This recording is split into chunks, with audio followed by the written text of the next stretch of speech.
आज की ये वीडियो है पूरी की पूरी ट्रांसफार्मर में, यानी ए टू जेड ट्रांसफार्मर में। जो आपके एग्जाम में फंसेंगे ना, वो यहीं से फंसेंगे, क्योंकि सब हम कवर कर देने वाले। ट्रांसफार्मर क्या होता है, क्या उसका सिद्धांत है, क्या उसकी रचना है, कितने प्रकार के होते हैं, एवं मेन पॉइंट है लास्ट में क्रियाविधि की कैसे काम करता है।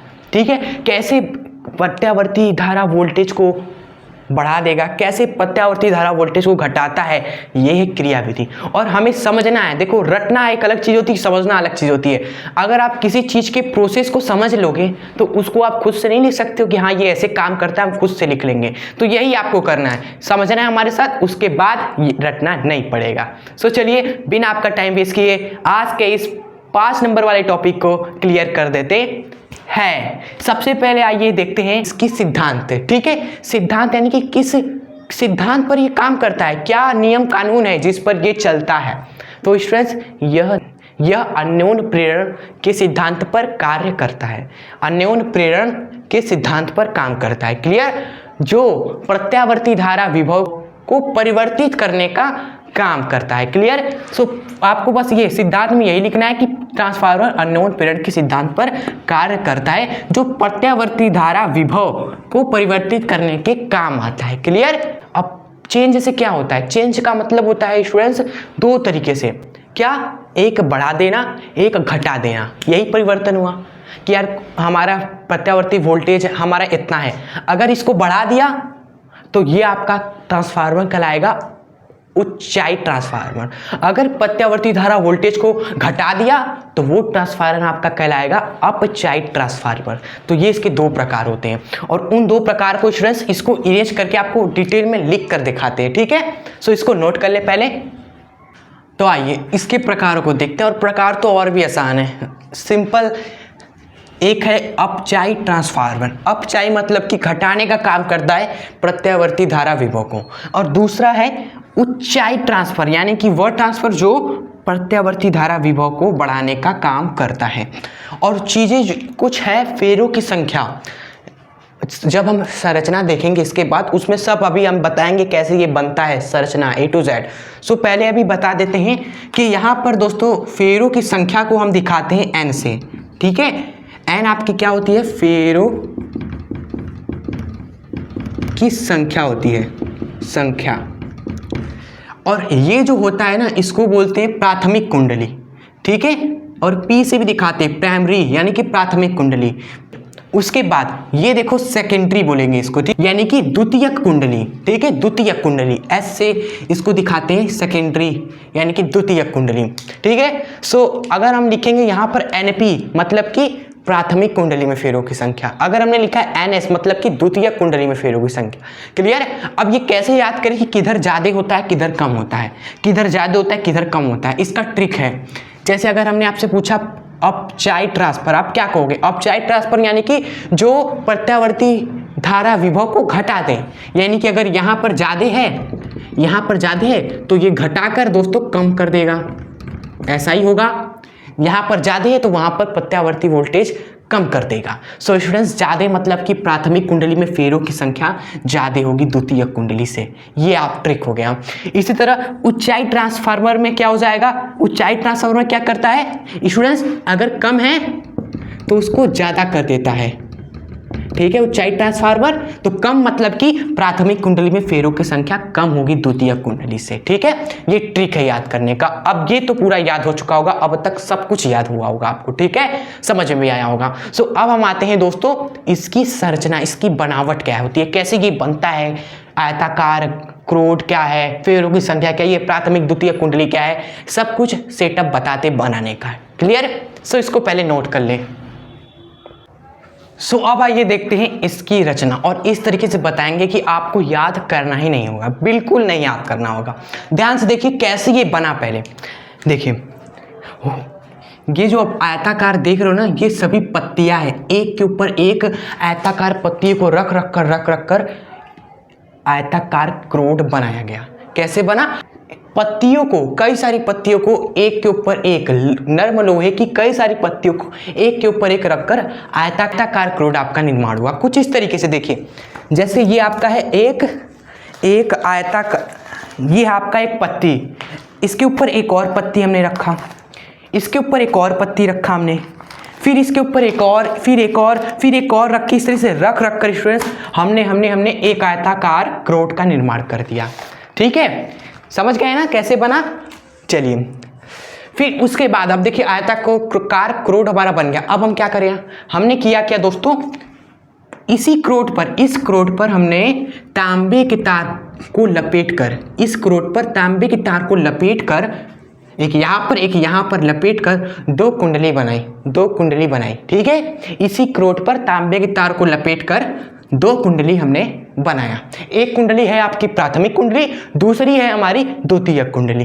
ठीक है, फिर प्राथमिक कुंडली को दोस्तों हम प्रत्यावर्ती वोल्टेज स्रोत से जोड़ते हैं। ठीक है, और ये आपका बन जाता है ट्रांसफार्मर। खत्म, समझ गए स्टूडेंट्स। यही हमें लिखना भी है। इसमें नर्म लोहे की पत्तियों को एक के ऊपर एक रखकर आयताकार क्रोड होता है। इसलिए इस क्रोड पर तांबे की तार को लपेटकर दो कुंडली हम बनाते हैं। क्लियर, एक होता है प्राथमिक, दूसरा होता है द्वितीयक कुंडली। क्लियर, प्राथमिक कुंडली को प्रत्यावर्ती वोल्टेज स्रोत से हम जोड़ते हैं। क्लियर, अब प्रत्यावर्ती धारा स्रोत से हमने जोड़ दिया तो इसमें करंट जाएगा, चुंबकीय फ्लक्स बदलेगा। चुंबकीय फ्लक्स बदलने से इस कुंडली में प्रेरित धारा उत्पन्न हो जाएगी।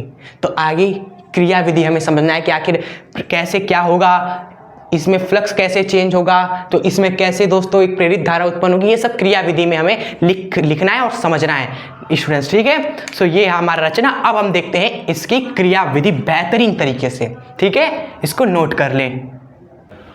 तो अब सबसे मेन हमारा टाइम आ गया है क्रियाविधि को समझना, कैसे ये काम करता है ये समझते हैं। सिद्धांत क्या था इसका, अन्योन्य प्रेरण के ये सिद्धांत पर काम करता था। अब जिन्होंने अन्योन्य प्रेरण को समझा है ना, उनके लिए तो और भी आसान है समझना, क्योंकि अन्योन्य प्रेरण मतलब है ना कि अगर किसी एक कुंडली में चुंबकीय फ्लक्स बदलेगा तो इसके कारण दूसरे कुंडली में, किसी अन्य कुंडली में प्रेरित विद्युत वाहक बल उत्पन्न हो जाता है। ठीक है, यानी कि यहाँ पर हमने केवल प्राथमिक कुंडली को प्रत्यावर्ती वोल्टेज स्रोत से जोड़ा था, हमने इसको नहीं जोड़ा था। यहाँ पर कोई स्रोत नहीं था, कोई नहीं था, बस कुंडली था बस। तो यहाँ पर स्रोत से हमने जोड़ दिया प्रत्यावर्ती वोल्टेज स्रोत से, मतलब कि AC। ठीक है, तो इसमें से प्रत्यावर्ती धारा जाएगी, ये प्रत्यावर्ती धारा इसमें से जा रही है प्राइमरी में से। ठीक है, अब ये धारा इसमें से जाएगी, प्रत्यावर्ती धारा है ना, ऐसे ऐसे जूम जूम करेगी, जूम जूम जूम जूम, यानी कि बदलेगी। तो धारा बदलेगी तो स्टूडेंट्स इसके अंदर एक चुंबकीय फ्लक्स, परिवर्ती चुंबकीय फ्लक्स उत्पन्न हो जाएगा, और ये चुंबकीय फ्लक्स के कारण दूसरे कुंडली में एक प्रेरित विद्युत वाहक बल उत्पन्न हो जाएगा। ये उत्पन्न हुआ, ये प्रेरित हुआ है दोस्तों इसके कारण, जब इसमें प्रत्यावर्ती धारा बहने लगी और जिसके अंदर चुंबकीय फ्लक्स का मान बदलने लगा, परिवर्तित होने लगा, और उसके कारण इस वाली कुंडली में एक प्रेरित विद्युत वाहक बल उत्पन्न हो गया। ये क्या दिखा रहा है, प्रेरित विद्युत वाहक बल को दिखा रहा है। क्लियर स्टूडेंट्स, चलिए तो यही है क्रियाविधि। और ये प्रेरित विद्युत वाहक बल का मान फेरों की संख्या पर निर्भर करता है। भाई वोल्टेज जो उत्पन्न हो रहा है, यहाँ पर प्रेरित हो रहा है, वो फेरों की संख्या पर निर्भर करेगा। अगर यहाँ पर फेरों की संख्या क्या है, इससे ज़्यादा है तो स्टूडेंट्स वोल्टेज बढ़ जाएगा। अगर यहाँ पर फेरों की संख्या इससे कम है तो वोल्टेज घट जाएगा। यही तो ट्रांसफार्मर का काम ही है, वोल्टेज को बढ़ाना है, वोल्टेज को घटाना है स्टूडेंट्स। ठीक है, चलिए तो ये है पूरा कार्यविधि। एक बार फिर से देखिए, यहाँ पर जब प्राथमिक कुंडली में प्रत्यावर्ती धारा बहती है तब इसमें चुंबकीय फ्लक्स का मान परिवर्तित होता है, और चुंबकीय फ्लक्स का मान इसमें परिवर्तित होने के कारण इस जो दूसरी कुंडली है, द्वितीयक कुंडली, उसमें एक प्रेरित विद्युत वाहक बल उत्पन्न हो जाता है, जिस कारण द्वितीयक कुंडली में उसी आवृत्ति का ये होता है आवृत्ति, फ्रीक्वेंसी, जिस फ्रीक्वेंसी से ये दोस्तों ऊपर नीचे जूम जूम कर रहा है, उसी फ्रीक्वेंसी से यहाँ पर भी जूम जूम होगा। ठीक है, उसी आवृत्ति का प्रत्यावर्ती धारा विभव उत्पन्न हो जाता है। ठीक है, आवृत्ति समान होता है। बात करें मान की, तो जो मान होता है उस वोल्टेज का, वह फेरों की संख्या पर निर्भर करेगा। यहाँ पर फेरों की संख्या अगर इससे ज़्यादा कर दोगे, अगर यहाँ पर स्टूडेंट्स आप NS को ज़्यादा कर दोगे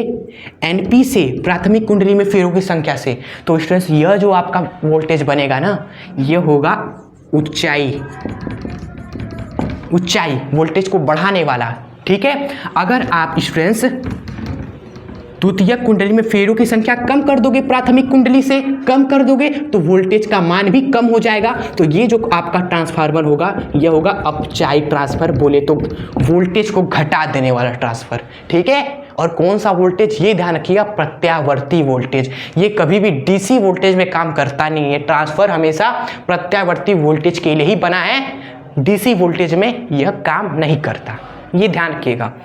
चलिए, ये है पूरा कॉन्सेप्ट। अब कुछ फॉर्मूले वगैरह हमें निकाल के आपको बताना है, क्योंकि उस फॉर्मूले पर आपके एग्जाम में क्वेश्चन आता है। ये है पूरा थ्योरी वगैरह। अब हम थोड़ा सा आपको 2-3 लाइन है बस, उसमें आपको फॉर्मूले कुछ बताएंगे जो न्यूमेरिकल के लिए बहुत ही ज़्यादा इंपॉर्टेंट है। इसके बाद न्यूमेरिकल की ही वीडियो आएगी प्रत्यावर्ती धारा पर, न्यूमेरिकल की वीडियो, तो वो फॉर्मूले हमें लिख लेना है और उसको याद कर लेना है, ठीक है। और कैसे निकलता है वो फॉर्मूला, वो इसको इरेज करके ही हम बता पाएंगे, अदरवाइज हमारे पास तो यही सिंगल ही बोर्ड है स्टूडेंट्स, तो इसी में ही एडजस्ट करना पड़ेगा। इसको आप पहले तो नोट कर लीजिए। तो स्टूडेंट्स आ चुके हैं हम यहाँ पर लास्ट सेशन में, ठीक है। 2 फॉर्मूले पर ही ज़्यादा सारे सवाल 2 फॉर्मूले में फंसते हैं, ठीक है। और दोनों फॉर्मूले आपको बताने वाले हैं, कैसे आएगा वो भी बताएंगे, ठीक है। सो चलिए देखते हैं। उसके लिए ज़रा मान लेते हैं कि इसमें से हमारी चलिए आईपी धारा जा रही है, यानी कि प्राथमिक कुंडली में आईपी धारा है, तो द्वितीयक कुंडली में जो धारा बनेगी, प्रेरित होगी, वह मान लेते हैं IS हो जाएगा, ठीक है। यहाँ पर फेरों की संख्या मान लीजिए प्राइमरी में NP हो गई और सेकेंडरी में फेरों की संख्या मान लीजिए NS हो गई। चलिए, तो यहाँ पर आप दोनों कुंडली में लगाएंगे फेराडे का नियम, और देखिए फिर हमारा फॉर्मूला निकलता है। दोनों कुंडली में लगाएंगे फेराडे का नियम। पहले कुंडली में अगर हम लगाएंगे तो फैराडे बोलता है पहले कुंडली में अगर आप लगाओगे तो पहले कुंडली में विद्युत वाहक बल EP ये बराबर हो जाएगा माइनस का पहले कुंडली में फेरों की संख्या NP और फ्लक्स में परिवर्तन, यही होगा हमारा फैराडे के नियम से।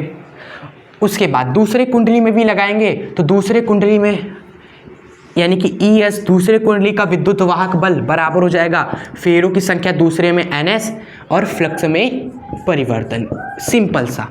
उसके बाद फॉर्मूला हमारा तब आएगा जब हम इन दोनों को डिवाइड करेंगे, तो हमारा देखिए फॉर्मूला अब निकल के आने वाला है, जो कि हमारा डिवाइड करने पर मिलता है। EP को डिवाइड करोगे ES से तो क्या मिलेगा दोस्तों, ये और ये कट जाएगा NP बटे में NS, NP बटे में NS। स्टूडेंट्स ये जो फॉर्मूला आया है ना, बहुत ही ज़्यादा इंपॉर्टेंट फॉर्मूला है, याद कर लीजिए। इसका मतलब समझना जरूरी है। इसका मतलब ये है ना, प्राथमिक कुंडली और द्वितीयक कुंडली, प्राथमिक एवं द्वितीयक कुंडली के वोल्टेज का अनुपात बराबर होता है फेरों की संख्या के अनुपात, यानी कि ये इसका वोल्टेज बटे में उसका वोल्टेज बराबर है, यहाँ पर फेरों की संख्या बटे में वहाँ पर फेरों की संख्या, NP बटे में NS, ये मतलब है। और क्वेश्चन भी आता है तो आपसे वोल्टेज देगा और फेरों की संख्या पूछेगा, तो यही फॉर्मूला लगता है वहाँ पर, समझ गए। और याद आया, हमने आपसे कहा था एक बात कि वोल्टेज आपका बढ़ेगा कि घटेगा यह फेरों की संख्या पर निर्भर करेगा स्टूडेंट्स, ठीक है। और यहाँ पर वोल्टेज फेरों की संख्या पर ही निर्भर कर रहा है। फॉर्मूले पर भी बात फिट हो गई और जो हमने बताया था वो भी बिल्कुल सत्य था, ठीक है। आइए, तो ये फॉर्मूला हमारा हो गया पहला, जो कि हमें पढ़ना है, याद कर लेना है। अगला जो फॉर्मूला हम बात कर रहे थे वह है दक्षता की। ट्रांसफार्मर की दक्षता पर पूछा जाता है सवाल घुमा फिरा कर, इसको डिनोट करते हैं ईटा से, ईटा सिंबल से। तो ये भी बहुत ही आसान है भाई, ट्रांसफार्मर LCR परिपथ, बस फॉर्मूला याद रखना, थोड़ा सा कॉन्सेप्ट वीडियो से समझ लीजिएगा हमारे, फिर क्वेश्चन उड़ने लगेगा। देखिए इसका क्या फॉर्मूला है, इसका फॉर्मूला है निर्गत शक्ति, अभी क्लियर हो जाएगा, डोंट वरी। निर्गत शक्ति बटे में निवेशित शक्ति, अभी सब कुछ क्लियर कर देंगे, डोंट वरी। निवेशित शक्ति का अनुपात और मल्टीप्लाई बाई 100, तो आपको परसेंटेज में मिल जाएगा दक्षता। Clear students.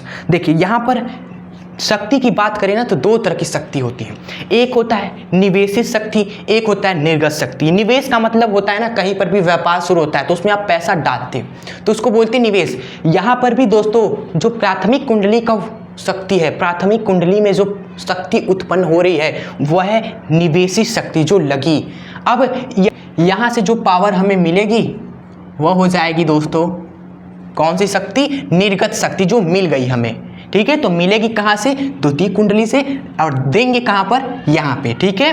समझ गए स्टूडेंट्स? तो निवेशित शक्ति प्राथमिक कुंडली की शक्ति है, निर्गत शक्ति द्वितीय कुंडली की शक्ति है। और शक्ति का फॉर्मूला क्या होता है? ये देखो, कई लोग को शायद नहीं पता होगा, power equal to V into I, voltage multiply में जो धारा बह रही है। Clear students? समझ गए? अगर हम आपसे कहें प्राथमिक कुंडली की शक्ति निकालो, प्राथमिक कुंडली की शक्ति बताओ क्या होगी? प्राथमिक कुंडली की पावर ऑफ प्राइमरी कॉइल क्या हो जाएगा? यहाँ का वोल्टेज कितना है? EP, यहाँ पर धारा कितनी बह रही है? IP, तो IP से गुणा कर देना। द्वितीय कुंडली की शक्ति बता दीजिए, तो यहाँ की वोल्टेज E ऑफ S, यहाँ पर धारा I ऑफ S। ये देखो आ गया ना? आप क्लियर हो गया ना? निर्गत शक्ति, निवेशित शक्ति, न्यूमेरिकल में भी इसी तरह आप निकालोगे, फिर अनुपात लेकर 100 से गुणा कर देना है, दक्षता आ गई। अब सेकेंड कंफ्यूजिंग चीज, कभी कभी आपसे कहा जाता है कि जो दक्षता है ना वो एक है, दक्षता एक है। प्रश्न में कहेगा कि दक्षता एक है, तो इसका क्या मतलब है? इसका क्या मतलब है? ये पता होना चाहिए आपको। इसका ये मतलब है ना स्टूडेंट्स, निर्गत एवं निवेशित दोनों शक्ति बराबर है, ठीक है। ये दोनों बराबर हो जाएंगे तो ये कट जाएगा, कट के आपको 100% यानी कि एक दक्षता मिलेगी। कब? जब ये दोनों आपके बराबर हो, यानी कि स्टूडेंट्स इसका यह मतलब है कि जो निवेशित शक्ति है वह बराबर है निर्गत शक्ति के, ठीक है।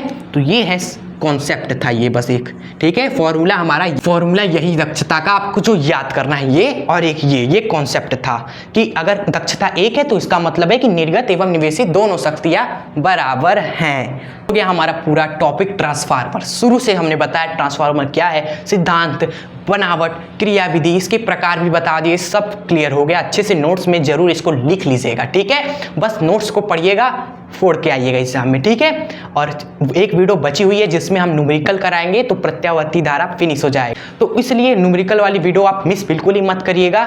इसके बाद जो आएगी, और उसके लिए सब्सक्राइब करके बेल आइकन प्रेस जरूर कर लिए, जिससे वह वीडियो आपसे मिस ना हो, ठीक है। और यहाँ तक देखने के लिए आपका तहे दिल से धन्यवाद। वीडियो कैसी लगी आप कमेंट पे जरूर बता कर जाइएगा, क्योंकि देखिए ऑफलाइन में तो सामने से रिस्पॉन्स आता है, कमेंट में आप जरूर रिप्लाई करें कि आपको वीडियो कैसी लगी, ठीक है। चलिए, अगर पसंद आई हो जरा से भी तो एक लाइक भी जरूर कर दीजिएगा। मिलेंगे आपसे हम इसी तरह धमाकेदार नए वीडियो में, तब तक के लिए यूं ही हंसते रहे, मुस्कुराते रहे और आगे बढ़ते रहें। जय हिंद, वंदे मातरम।